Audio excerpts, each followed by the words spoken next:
So, ladies and gentlemen, we invite you to come join us toward the front if you'd like. We are honored to have you join us here for this important commemoration. We gathered today in the Kennedy Caucus Room of the Russell Senate Office Building, but we recognize that we're in the region which was the ancestral lands of the Nacotchtank, the Piscataway, Kahnaway, Pamunkey, and Manahoac peoples. This is Washington, D.C. Everybody claims it. But we gather acknowledging that this is ancestral land of the Native peoples. And we gather to tell stories that are all too often ignored, misunderstood, or turned into myths that people believe that are far from reality. My name is Jane Campbell, and I have the honor of serving as the President and CEO of the United States Capitol Historical Society. To set the day in a good mode, we are going to pause for a moment of reflection from Larry Wright Jr. Mr. Wright is an enrolled member of the Ponca Tribe of Nebraska, served as tribal chairman for 11 years, and is currently the executive director of the National Congress of American Indians, which describes itself as the oldest, largest, and most representative American Indian and Alaska Native organization serving the broad interests of tribal governments and communities.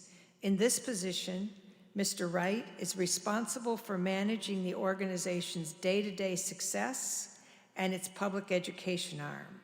He's a military veteran and a former social studies teacher from Lincoln, Nebraska. Mr. Wright.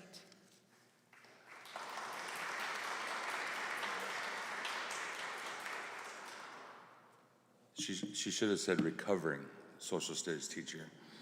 Still working on that. But it's an honor to be here this morning, honored to be asked to give the invocation. I'll say this in my language and I'll translate. And so with all due respect, just ask you to pray in your own way while I do this. So thank you. Oho wakanda. Denanda hon udani. Omba de wadaik te ishti wiblo han shidade. She lego wongi de gatik te wiblahan shidade. Ponkunga de bluga, the on wagidaga. Nyonshiga uke de wongi de ekitahan wadombaga.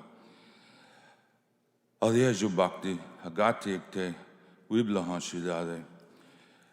Nyonshinga uke de wongi de ekitahan wadombaga. Idado Udake ahigi, Odaikte Wiblaham. Great Spirit, we thank you for this day. We thank you for the blessings that you bestow upon us. We thank all of those that made this day possible, bring us together to learn about our past and talk about our future. We thank you for the strength and guidance that you give us. I say a special prayer for all my people, my Ponca people, all of our tribal nations, all those that come together and work on our behalf to help our sovereignty, help our people, and pray for strength and guidance. And thank you for all these blessings. Gatega, Wiblahan, Sheno. Thank you. Thank you very much, Larry. We look forward to hearing more from you this afternoon on the panel. Now, some of you were with us last night and some of you weren't, so this story will sound familiar. But I want to tell you something just to put it all in perspective. Ann Richards was governor of Texas, and she was speaking to a group of us when we were young elected officials. And she said, you know what? People, you have to say something 12 times before people hear it. So if you're hearing this story for the second time, you know, you're only partway there.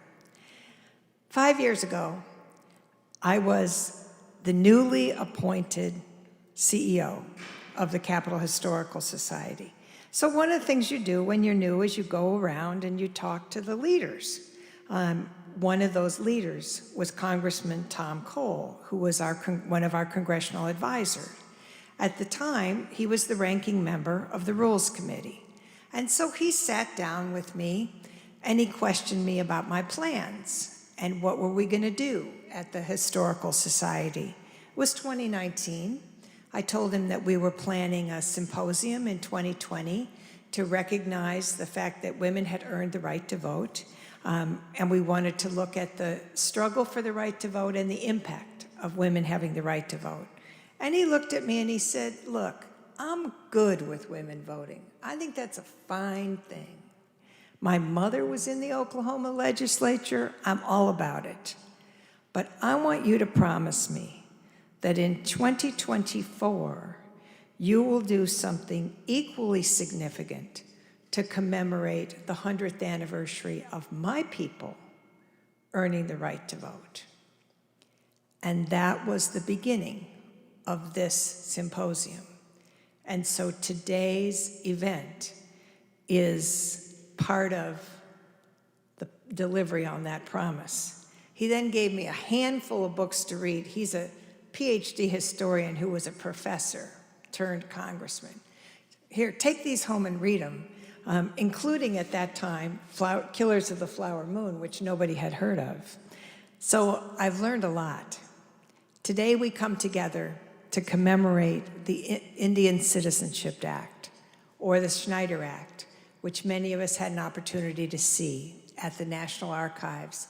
And they are displaying it for this period of time, so that if you haven't been there and you have an opportunity to go see it, it's in the Rubenstein Gallery of Rights. Now, in 1924, when the Snyder Act was passed, it granted citizenship to Native Americans born within the territorial limits of the United States and extended the 15th Amendment, which granted citizens the right to vote, and thereby created indigenous suffrage. It would be a vast oversimplification to say that the Schneider Act guaranteed American Indians access to the polls across the country. It has taken the civil rights movement and years of continuing activity to try to secure those rights, and the work is not done. It would also be an oversimplification to say that the Schneider Act resolved the inherent difficult and important tensions between the concepts of citizenship and sovereignty. And these debates continue to this day and will be represented in the conversations. These 5 years have been a real education for me and for our team, and we've benefited greatly from our advisory committee, who we want to acknowledge, the Honorable Dan Boren, Kitki Carroll, Sophia Dero, Andre Jacobs, Maria Maribel Bunch, Heidi Totticini, and Hillary Tompkins. And we're grateful for all of them for helping us put this together. We are also grateful for our partners who have invested in this program.